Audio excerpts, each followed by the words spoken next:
Hello students, hope all of you are doing well. Today me Shampa Ghosh, I'm with the history lesson 3 Delhi Sultans today. So before that I want to tell you that after long days, as we are starting with the online classes, all of you make sure that you are getting the links or not. You will definitely get it from Monday onwards. It is going to be started, and I am sending the video of this lesson 3 Delhi Sultans. So let us discuss about the Delhi Sultans. Very interesting topic to discuss about in history. And whenever we are going to our capital, there are lots of examples, architectures, monuments are there. We enjoy to visit there. So let us go through this. First of all, about which dynasty, which Delhi Sultans we are going to learn. Let us discuss different dynasties that rule over Delhi. First of all, the Tomaras dynasty. They were the Rajputs, and among them Anangapal was there. Can you see here? And then Chauhanas. They are the Rajput dynasties, and among the Chauhanas, Prithviraj Chauhan was very famous. Then early Turkish rulers were there, and then Khilji dynasty, Tughlaq's dynasty, gradually time period, can you see?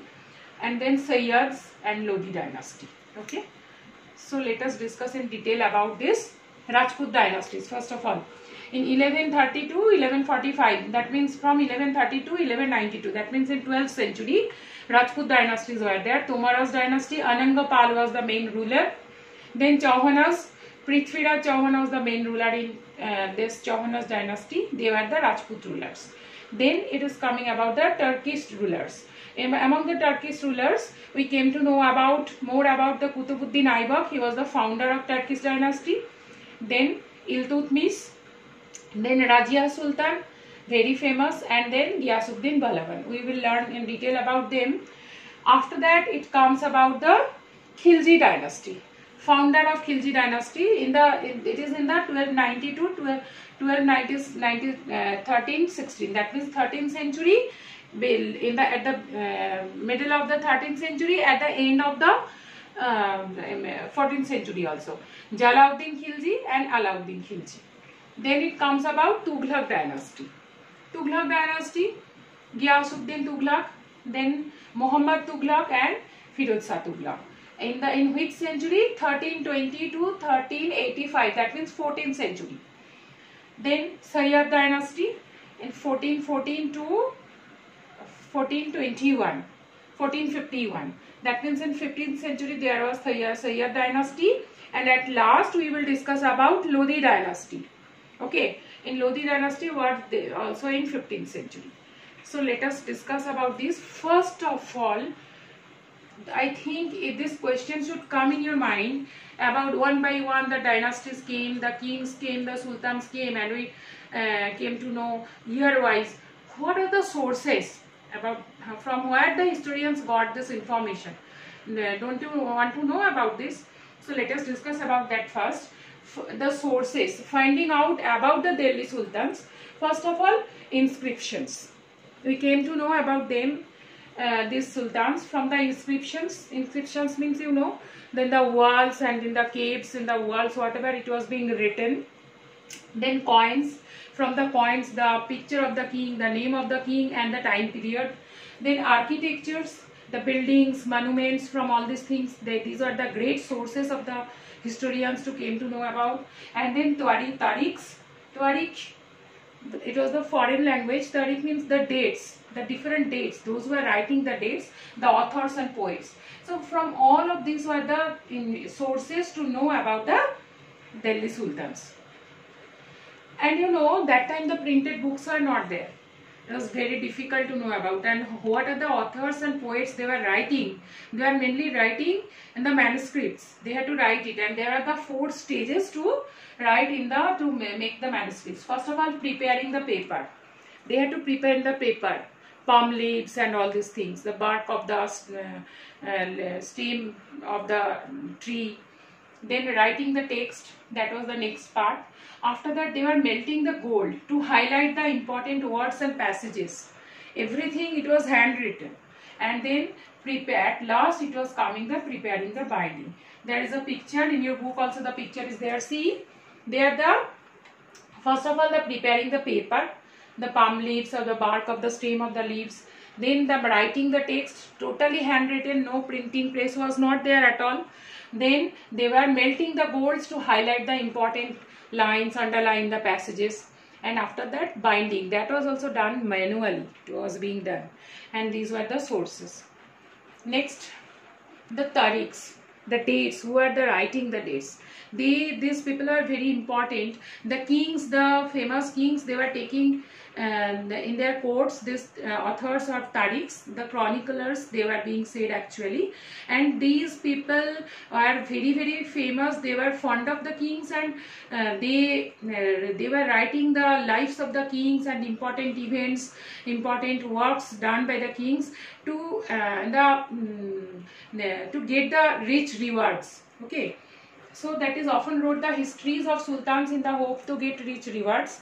They advised rulers to preserve an ideal social order based on birthright and gender distinctions. What is birthright and gender distinctions? Birthright means according to the birth. Suppose the nobles, it was being believed in the society that the nobles, those who are the noble person, they had the right to rule the country. Okay. It was being believed. And gender distinction means the difference between male and female. Still now it is there, that time also it was there. It was being believed that females should work under the males. Males, if they have always good quality, and they have the power to rule the give order to the females. Now we are going to discuss about one important sultan, and that is Razia Sultan. She was the daughter of Iltutmish. Iltutmish, that is means the Turkish. Let us see again in which dynasty she belonged. Early Turkish rulers. She was daughter of Iltutmish, and she was the first lady sultan in our country. You should remember it. She came in throne in 1236 in the year of. According to chronicler means those who are writing the dates and events in the king's place, Minhaj-e-Siraj, he said that she was more able and qualified than all of her brothers. She was very qualified and very able and very powerful. But you know, the gender distinction was there that time, and the nobles were not happy at her attempts to rule independently. That time, though she came in throne because she was very qualified than her brothers, but noble people didn't accept it properly, and she was removed from the throne in 1240 because of gender discrimination was there that time also, though she was able. Now, I would like to discuss about the expansion of Delhi Sultanate.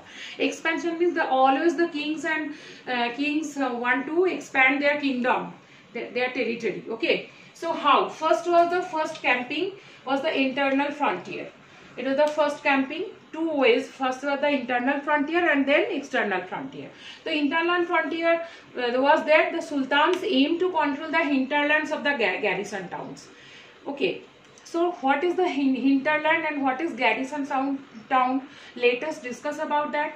Hinterlands means the lands adjacent to a city or a port that supply it with goods and services. Nearby the city or port, whatever the land is there which supply the goods or services, that was called hinterland.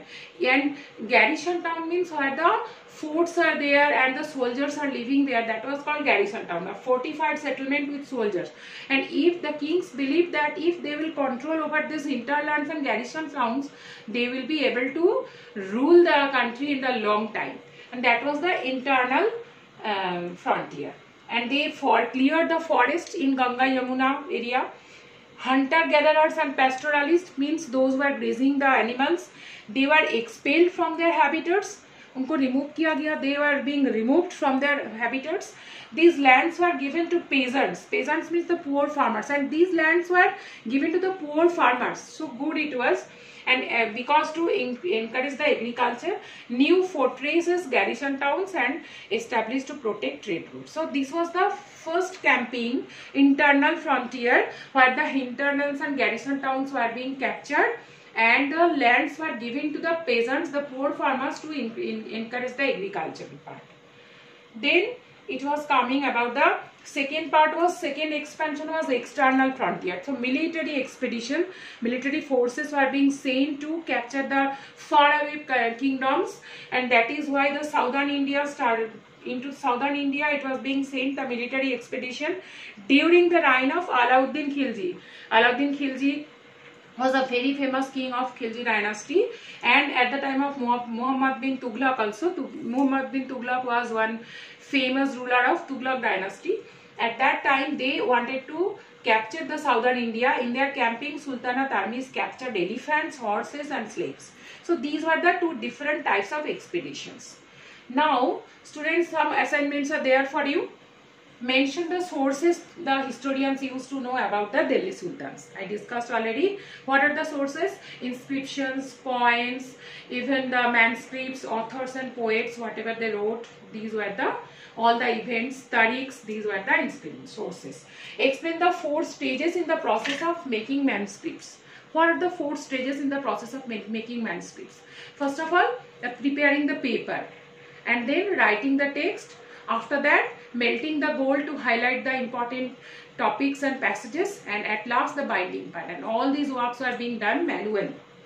Then what do you understand about birthright? Birthright means in that time it was being believed that the nobles have right to rule the country because they took birth in certain famous families, so they can only rule the country.